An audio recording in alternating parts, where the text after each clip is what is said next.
Padahal, lelaki ini baru saja keluar dari penjara. Melalui program pencegahan COVID-19 di lingkungan lembaga pemasyarakatan dari Kementerian Hukum dan HAM.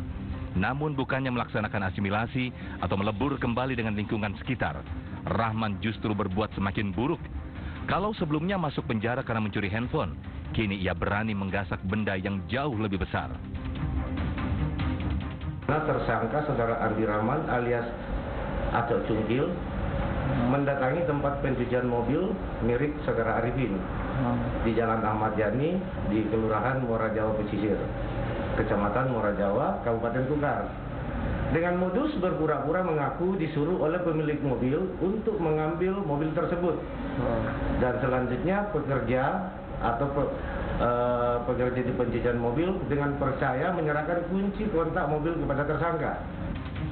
Kejahatan pelaku terungkap karena pemilik mobil memasang alat GPS di kendaraannya.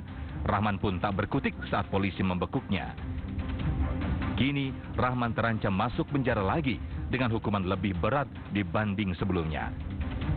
Sebelumnya, sejumlah narapidana yang dibebaskan bersyarat melalui proses asimilasi juga kembali berulah. Seakan tidak kapok, mereka justru lagi-lagi berbuat kriminal. Di Blitar, Jawa Timur, seorang residivis babak belur di amuk massa setelah kepergok maling motor. Saat melakukan aksinya, pelaku bersama seorang rekannya yang berhasil kabur. Pelaku diketahui baru saja bebas dari penjara setelah mendapat program asimilasi akibat wabah COVID-19. Sebelumnya, ia ditahan di Lembaga Pemasyarakatan kelas 2B Blitar. Pelaku masuk bui akibat mencuri handphone dan dijatuhi hukuman 1 tahun penjara. Polisi juga menangkap sejumlah narapidana yang kembali melakukan aksi kejahatan dari mulai mencuri, merampok, hingga menjadi kurir narkotika. Padahal mereka baru saja dibebaskan dari penjara karena kejahatan yang dilakukan sebelumnya. Mereka melakukan aksi kriminal di tengah situasi pandemi virus corona ini. Sebelumnya, Menteri Hukum dan HAM Yasona Lauli membebaskan 30.000 lebih narapidana umum dan anak guna mencegah penyebaran COVID-19. Narapidana yang dibebaskan harus memenuhi syarat, diantaranya telah menjalani 2/3 masa pidananya. Setelah dibebaskan, para narapidana juga seharusnya menjalani program asimilasi di rumah masing-masing dengan pemantauan petugas.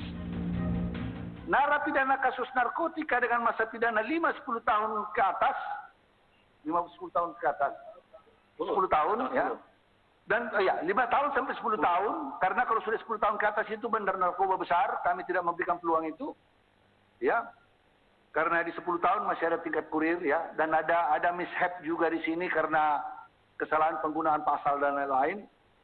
Narapidana kasus narkotika dengan masa pidana 5-10 tahun dan telah menjalani 2/3 masa pidananya akan kita berikan asimilasi di rumah. Ya.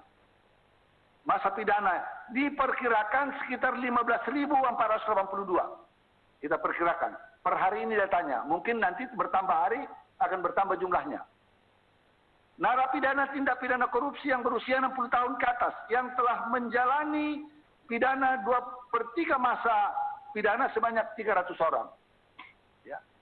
Kemudian narapidana tindak pidana khusus dengan kondisi sakit kronis dan dinyatakan oleh dokter rumah sakit pemerintah yang telah menjalani 2/3 pidana sebanyak 1.457. Ya. Dan narapidana asing. Karena ini juga kita lakukan, tidak boleh diskriminatif, ada sebanyak 53 orang.